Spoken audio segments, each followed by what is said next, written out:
My name is W. Clement Stone. As General Manager of the Napoleon-Hill Associates, it is my privilege to introduce you to Napoleon Hill. How do you do? I'm very happy to have this personal visit with you. Won't you be seated, please? And now, may I request that you forget all your problems and just relax while I bring you the master key with which you may unlock the door to any opportunity that your mind can conceive. The master key consists of 17 principles, the first of which is Definiteness-of-Purpose. Right here at the beginning of our visit, I'm going to make you a promise. If you will decide definitely what you want most during your entire lifetime and write it down on paper so that I can read it, I will give you the master key with which you may open the door to the attainment of your desires, whatever they may be. The exact moment when I will deliver this master key to you will depend entirely upon when you are ready to receive it. This is the first of 13 messages that I will deliver to you. Now, in each message, I will describe the master key in terms that you will understand, if you are ready to understand. And now I shall give you the first cue as to the nature of the great master key which has been responsible for all the great successes in every calling, in every part of the world. Please listen carefully to what I have to say, because you may discover the secret of the master key in this first visit. You may get your first cue as to the nature of the great master key when I tell you that psychologists have discovered a natural law which is the very foundation of all personal successes. And I can describe it to you in one short sentence so you can understand it. Whatever the mind can conceive and believe, the mind can achieve. Isn't that a profound statement? You will notice that it says nothing about the need for education, but simply that whatever your mind can conceive and believe, your mind can achieve. Now, if you want evidence that the mind can achieve whatever the mind can conceive without the benefit of formal education, you only have to remember that Thomas A. Edison conceived the idea of becoming an inventor and lived to become the world's greatest scientist in the field of invention, with only 3 months of common school education. When I first heard Andrew Carnegie describe this natural law, which makes it possible for you and I and everyone else to write his own price tag in life and attain it, I became so enthused over it that I began to search for the power back of it, and my curiosity led me finally to the discovery of the master key, which I shall reveal to you if you are ready to receive it. My search led me to the study of the spiritual forces with which all of us are blessed. And it was in this field that I came upon a clue which has enabled me to help millions of people to find their earthly destinies. I want to describe my discovery in the simplest terms possible, because it will reveal to you why it is true that whatever the mind can conceive and believe, the mind can achieve, regardless of how many times you may have failed in the past or how lofty your aims and hopes may be. I caught my first fleeting glimpse of the profound law which provides the means by which we may choose our own purpose in life and attain it, while I was being coached by Andrew Carnegie during the organization of the Science of Success philosophy.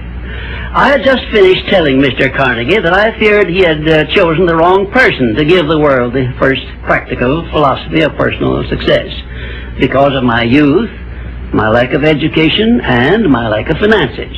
Well, at this point, Mr. Carnegie delivered a lecture that I shall never forget, because it changed my entire life and paved the way for my helping to change the lives of millions of people, some of them not yet born.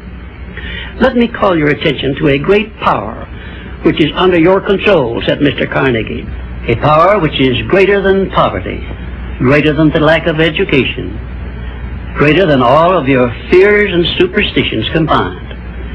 It is the power to take possession of your own mind and direct it to whatever ends you may desire. This profound power, Mr. Carnegie continued, is the gift of the Creator, and it must have been considered the greatest of all of His gifts to man, because it is the only thing over which man has the complete and unchallengeable right of control and direction. When you speak of your poverty and lack of education, Mr. Carnegie explained, you are simply directing your mind power to attract these undesirable circumstances, because it is true that whatever your mind feeds upon, your mind attracts to you.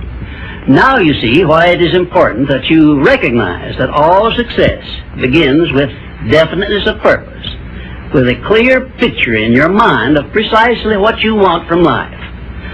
Then Mr. Carnegie continued his speech with a description of a great universal truth which made such an impact upon my mind that I began then and there to give myself a new outlook on life, and set up for myself a goal so far above my previous achievements that it shocked my friends and relatives when they heard about it.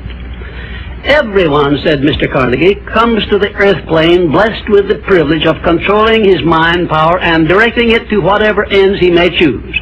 But, he continued, everyone brings over with him at birth the equivalent of 2 sealed envelopes, one of which is clearly labeled, the riches you may enjoy if you take possession of your own mind and direct it to ends of your own choice. And the other is labeled, the penalties you must pay if you neglect to take possession of your mind and direct it. And now let me reveal to you, said Mr. Carnegie, the contents of those 2 sealed envelopes. In the one labeled riches is this list of blessings. 1, sound health. 2, peace of mind. 3, a labor of love of your own choice. 4, freedom from fear and worry. 5, a positive mental attitude. 6, material riches of your own choice and quantity. In the sealed envelope labeled penalties, Mr. Carnegie continued, is this list of the prices one must pay for neglecting to take possession of his own mind. 1, ill health. 2, fear and worry. 3, indecision and doubt. 4, frustration and discouragement throughout life. 5, poverty and want. 6, and a whole flock of evils consisting of envy, greed, jealousy, anger, hatred, and superstition. Now, my mission in life is to help you and everyone who needs my help to open up and use the contents of the sealed envelope labeled riches. And the starting point from which you must take off if you wish to write your own ticket from here on out for the remainder of your life, I will describe for you in these simple instructions. 1, procure a neat pocket-sized notebook, or something on the order of this one here, loose leaf affair. And on page 1, write down a clear description of your major desire in life, the one circumstance or position or thing which you will be willing to accept as your idea of success. And remember before you begin writing that your only limitations are those which you set up in your own mind or permit others to set up for you. And 2, on page 2 of your notebook, write down a clear statement of precisely what you intend to give in return for that which you desire from life. And then start in right where you stand now to begin giving. And 3, memorize both of your statements, what you desire and what you intend to give in return for it, and repeat them at least a dozen times daily. And always end your statements with this expression of gratitude for the blessings with which you were gifted at birth. I ask not, O divine providence, for more riches, but more wisdom with which to accept and use wisely the riches I received at birth in the form of the power to control and direct my mind to whatever ends I desire. If you are not too successful or self-satisfied to accept and express this profound prayer, if you accept it and express it in the same spirit of humble sincerity in which I pass it on to you, a new and a better world will reveal itself to you. A world in which you will see reflected the circumstances and the things which you yourself have created. In my next visit, I will give you a description of the second principle of success, through the application of which you may make use of the education and experience of other people and get the necessary help you may need in attaining your definite major purpose in life. And now let me close this, our first visit, with my favorite expression of gratitude. O divine providence, I ask not for more riches, but more wisdom with which to make wiser use of the riches you gave me at birth, consisting in the power to control and direct my own mind to whatever ends I desire.